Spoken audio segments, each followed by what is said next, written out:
श्री कृष्ण गोविंद हरे मुरारी, हे नाथ नारायण वासुदेवा।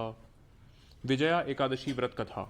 एक दिन युधिष्ठिर जी ने श्री कृष्ण भगवान जी से पूछा, हे प्रभु, फाल्गुन माह के कृष्ण पक्ष की एकादशी का क्या नाम है और उसके करने की क्या विधि है, सो आप कृपा करके कहिए।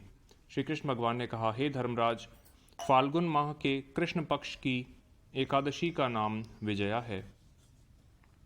इस विजया एकादशी के महात्म्य के सुनने एवं पाठ करने से समस्त पाप दूर हो जाते हैं।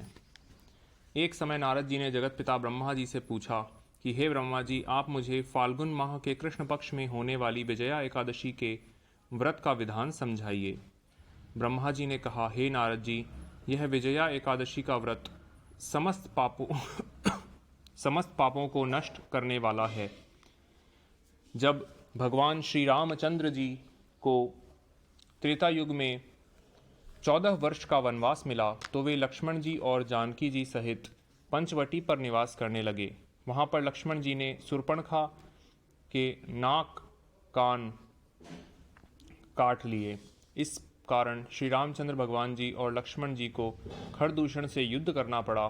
तत्पश्चात रावण ने उनसे बदला लेने का निश्चय कर मारीच को स्वर्ण मृग बनाकर पंचवटी पर भेजा और श्री राम भगवान और लक्ष्मण जी को धोखा देकर पंचवटी से दूर ले गया तथा स्वयं ने साधु रूप बनाकर छल से माता जानकी जी का हरण कर लिया।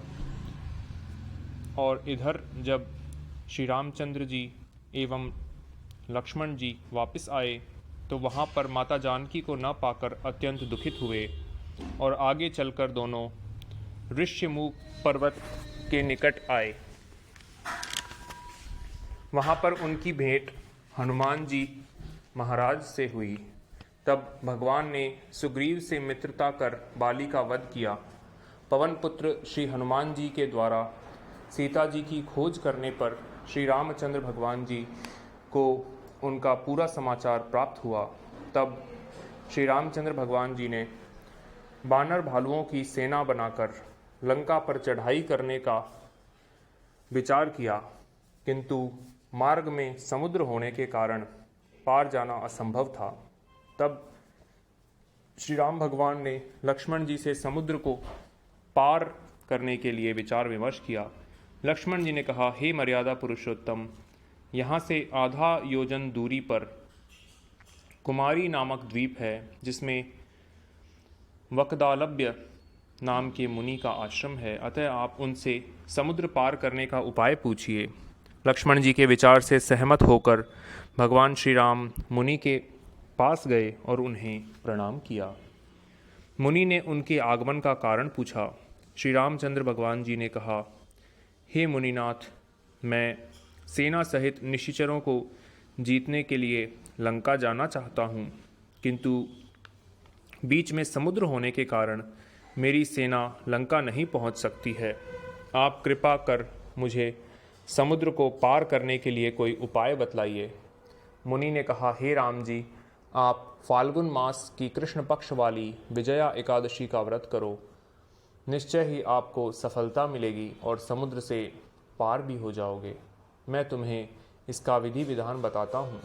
दशमी के दिन सोना, चांदी, तांबा अथवा मिट्टी किसी का भी एक घड़ा जल से भर उसके ऊपर पंच पल्लव रख वेदिका पर स्थापित करें।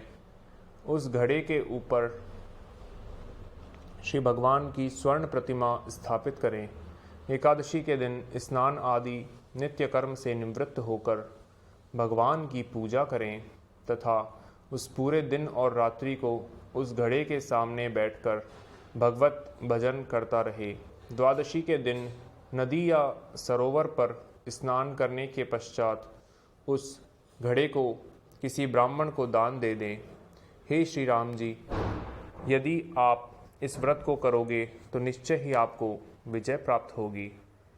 यह सुनकर श्री रामचंद्र भगवान ने मुनि के द्वारा बताए विधि विधान से विजया एकादशी का व्रत किया, जिसके प्रभाव से समुद्र पार कर लंका पर चढ़ाई की तथा रावण को मारकर राक्षसों पर विजय प्राप्त की। हे राजन, जो मनुष्य इस विजया एकादशी के व्रत को करता है उसे दोनों लोकों में विजय प्राप्त होती है। इस दिन सिंगाड़े का सागार लिया जाता है। जय श्री कृष्ण भगवान। जय तुलसी माता। हरि प्रिय नमोस्तुते।